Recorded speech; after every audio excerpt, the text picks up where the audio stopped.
Imagine walking into a place where 30 people should be living and finding only silence. No bodies, no tracks, just nothing. In 1930, a Canadian fur trapper named Joe Labelle snowshoed into an Inuit village on the shores of Angikuni Lake, a village he claimed to have visited many times before. Except this time there was nobody there. Food still hung over dead fire pits. Sewing needles sat frozen in half-finished shirts. 7 sled dogs lay dead in the snow, starved to death while still tied to trees. And a grave had been opened, or was the body removed. But the ring of stones around it was completely undisturbed. Labelle staggered to the nearest telegraph office and contacted the Royal Canadian Mounted Police. And what they found, or rather, what they didn't find, launched one of Canada's strangest legends. Angikuni Lake sits in the Kivalliq region of what's now Nunavut, deep in the Canadian subarctic. It's part of the Kazan River system, surrounded by nothing but tundra, permafrost, and rocky outcrops of the Canadian Shield. In the 1930s, the Kivalliq Inuit, sometimes called the Caribou Inuit, lived as semi-nomadic groups in this region. They followed the barren ground caribou herds, setting up seasonal camps along lakes and rivers. Trappers like Labelle moved through these lands trading goods, and they relied on these camps for shelter and companionship. So when Labelle allegedly arrived at a village he knew well and found it completely abandoned, meals interrupted, belongings left behind, dogs dead, it was at face value deeply unsettling. The story he told suggested something sudden, something that gave no one time to pack, to untie their dogs, to finish a single stitch. The kind of departure that doesn't happen by choice. Now here's where the story gets complicated. Because the version most people know isn't the version that was originally told. The first written account appeared on November 27, 1930, in a small Virginia newspaper called the Danville Bee. The journalist was a man named Emmett E. Kelleher. In his article, Kelleher described a camp of 6 tents, around 25 people missing, 7 sled dogs dead, 1 grave disturbed. That's unsettling enough on its own. But Kelleher had a reputation. He'd been accused of exaggeration before. At least one photograph he used in the article was later proven to be decades old, not from the event at all. And Joe Labelle himself? The RCMP looked into his background. Sergeant J. Nelson filed a report in January of 1931, noting that Labelle had only taken out his very first trapping license that same season. So this supposedly seasoned trapper, who claimed to have visited the village many times, had no documented history in the region at all. Nelson's report went further.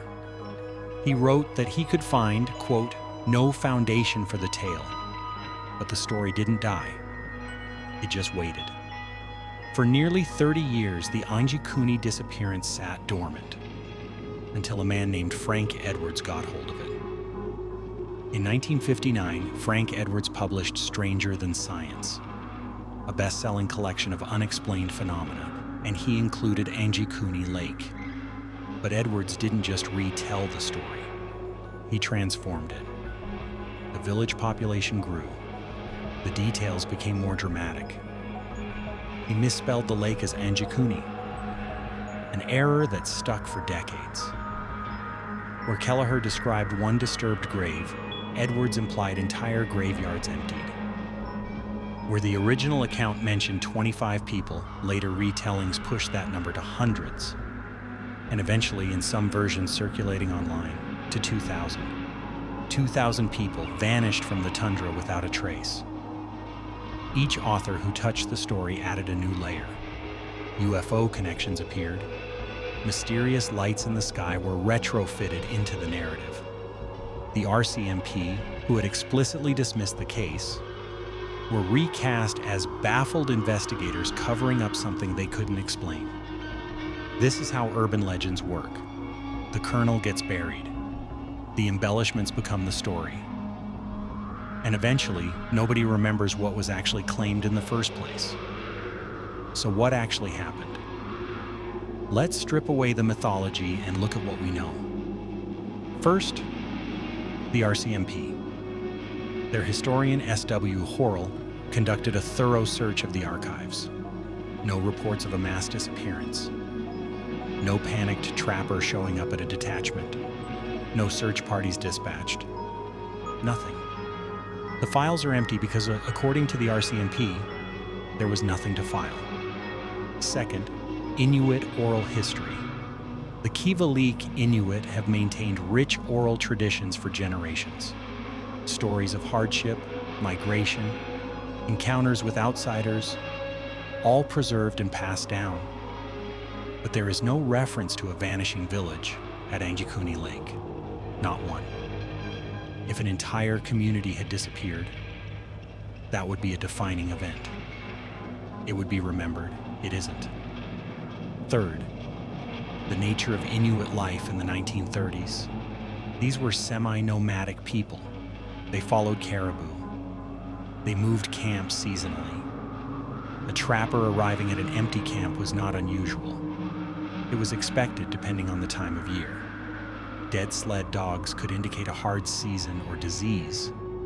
An abandoned camp with belongings left behind could mean the group moved quickly to follow a herd planning to return. And that open grave? In the subarctic, graves are shallow by necessity. Permafrost doesn't allow deep burial. Animal disturbance of graves was common enough to be unremarkable. Brian Dunning of the Skeptoid podcast pointed out another telling detail. Kelleher's original article mentioned kayaks battered by wave action on the shore.